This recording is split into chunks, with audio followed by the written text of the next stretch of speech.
আসসালামু আলাইকুম। আমরা আগে একটা ভিডিওতে আমরা বলেছিলাম যে কিভাবে পাইথনের স্ক্রিপ্ট ইউজ করে আমরা যেকোনো ওয়েবসাইটের প্রোডাক্ট ইনফরমেশনটা স্ক্র্যাপ করবো এবং একটা ডাটা ফিড বানাবো যাতে আমরা ফেসবুক ক্যাটালগ অ্যাডস অথবা টিকটক ক্যাটালগ অ্যাডস রান করতে পারি বা যেকোনো রকম ক্যাটালগ যেখানে ক্যাটালগ প্রয়োজন ওই অ্যাডসগুলো রান করতে পারি স্ক্র্যাপিং করে। তো ওখানে হচ্ছে আমরা পাইথনের যে পাইচার্মের এখানে রান করেছিলাম স্ক্রিপ্টটা।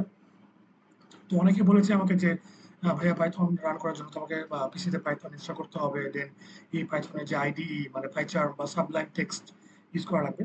সো সেটার জন্য হচ্ছে আরেকটা সলিউশন আছে এবং খুবই সিম্পল, এবং আমি এটা প্রেফার করি ইনস্টল করা থেকে। যেহেতু আমার ইনস্টল করা ছিল আগে থেকে, এই জন্য আমি এটা ইউজ করেছি। ইনস্টল করতে না পারলে সেক্ষেত্রে আমরা যাবো হচ্ছে আরেকটা জায়গা আছে রেপ্লিক নামে। সো আমরা রেপ্লিটে যাব, এখানে সার্চ করবো রেপ্লিট। রেপ্লিট ইউজ করলে আমার কোনো মডিউল বা কোনো আইডিই মানে পাইথনের স্ক্রিপ্ট রান করার জন্য কোনো পাইথনের মতো আইডিই বা কিছু ইউজ করা লাগবে না। শুধু রেপ্লিটে যাব, যাওয়ার পরে একটা অ্যাকাউন্ট ক্রিয়েট করতে হবে, ফ্রি অ্যাকাউন্ট ক্রিয়েট করা ছিল আমার আগে থেকেই, জন্য এটা এই পেজ শো করছে। নাহলে আপনাদের এখানে যাবে যে ক্রিয়েট ইউর অ্যাকাউন্ট বা হচ্ছে ক্রিয়েট বা sign in with Google ID. So sign in with Google ID দিলে আমরা লগ ইন করতে পারবো। লগ ইন করার পরে আমরা যাবো হচ্ছে সিম্পলি রেপলে। রেপলে গিয়ে আমরা নিউ রেপল ক্রিয়েট করবো। এখানে আমাদের যে ল্যাঙ্গুয়েজটা সিলেক্ট করতে হবে, আমরা যেখানে পাইথন ইউজ করছি সো পাইথন সিলেক্ট করবো। করার পর যে কোনো নাম দেবো, এখানে ধরেন হচ্ছে ডাটা ফিড ফর ক্যাটালগ দিয়ে আমরা একটা ক্রিয়েট রেপল দেবো। তো এখানে আমাদের রেপল তৈরি হয়ে যাবে। এখানে আমরা এই জায়গাটা আমরা স্ক্রিপ্ট পেস্ট করবো, লোড হচ্ছে অলরেডি। সো এখানে আমরা স্ক্রিপ্টটা পেস্ট করবো, রান করবো, এখানে আমার রেজাল্ট শো করবে এবং যে সিএসভি ফাইলটা নামার কথা সেটা এই পাশে লেফট সাইডে নামবে। সো আমরা আমাদের স্ক্রিপ্টটা নিয়ে আসি, আমাদের স্ক্রিপ্ট আগে প্রিপেয়ার করাই ছিল। আমি শুধু রেপলে যাব, এখানে পেস্ট করব।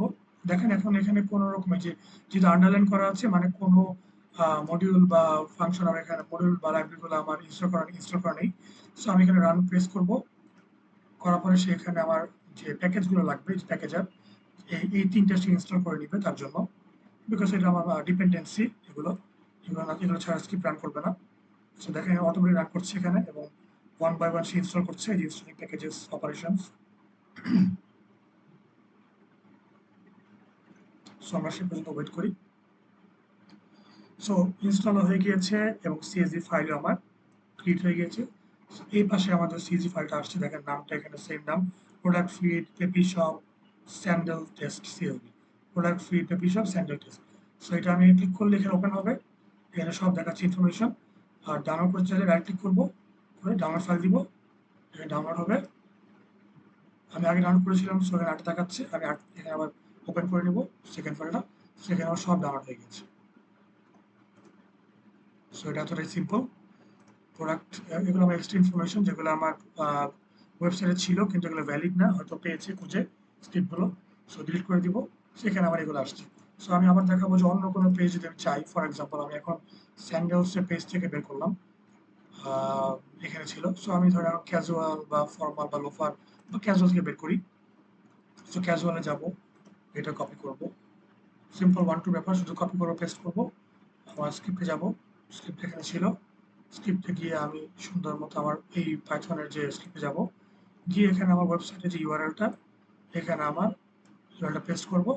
করার পরে সিএসভি ফাইল নামটা আমি চেঞ্জ করে দিব, এখানে আমার স্যান্ডেল ছিল, আমি এখন দিব হচ্ছে আমার কি ছিল, এটা ফর্মাল ছিল মেবি, ফর্মাল দিব, ফর্মাল টেস্ট বা ফর্মাল ডাটা দিব। ডাটা দিয়ে আমি জাস্ট সিম্পলি রান করব, সেখানে রান হবে। রানার পরে সিএসভি ফাইল ক্রিয়েট সাকসেসফুল আসছে এবং আরেকটা চলে আসবে, এটা ফর্মাল। আমি এটা এখন ওপেন করবো, ঠিক আছে কিনা সব কিছু, সব ঠিক আছে। General leather, formal shoe, casual shoe, এটা ক্যাজুয়াল পেজ ছিল, সরি ক্যাজুয়াল শু, ফর্মাল না। সো আমি রিনেম করে, আগে একটু রিনেম করে আমি এটা ক্যাজুয়াল দেখি।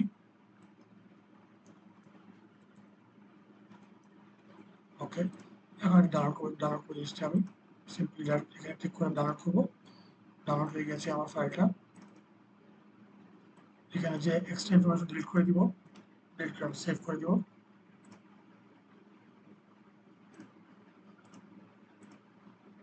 এটাও সেভ করে দিব।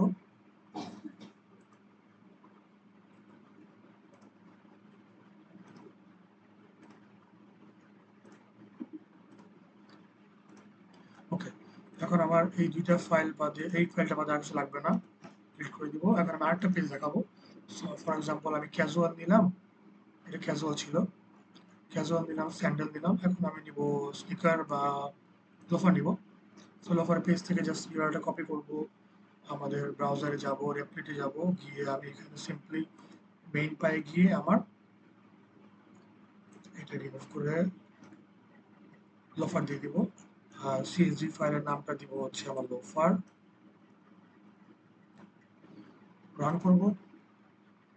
এখানে আসবে সিএসভি ফাইল ক্রিয়েটেড। এই পাশে দেখবো ৩ নম্বর CSV file created loafer. Right click করব, ডাউনলোড করব, ডাউনলোড হয়ে যাবে, ভিউ করব, ওপেন। সো লোফারের সব ডাটা আমার চলে আসবে এখানে। এক্সট্রা ইনফরমেশন গুলো রিমুভ করে দেব। সো এইভাবে আমার 1 বাই 1 ডাউনলোড হবে এবং হচ্ছে আমরা আমাদের ফাইলটা হচ্ছে রিজার্ভ করতে পারবো এবং হচ্ছে পরের জন্য আমরা একসঙ্গে কম্পাইল করতে পারবো। সো এটাই আমার ভিডিও টিউটোরিয়াল ছিল কিভাবে রেপ্লিট ইউজ করতে পারি। সো এটা সিম্পল, আপনার পাইথন ডাউনলোড করা লাগবে না এবং হচ্ছে আপনার পাইথন ডাউনলোড করা লাগবে না বা কোনো আইডিই ডাউনলোড করা লাগবে না। Thanks for watching.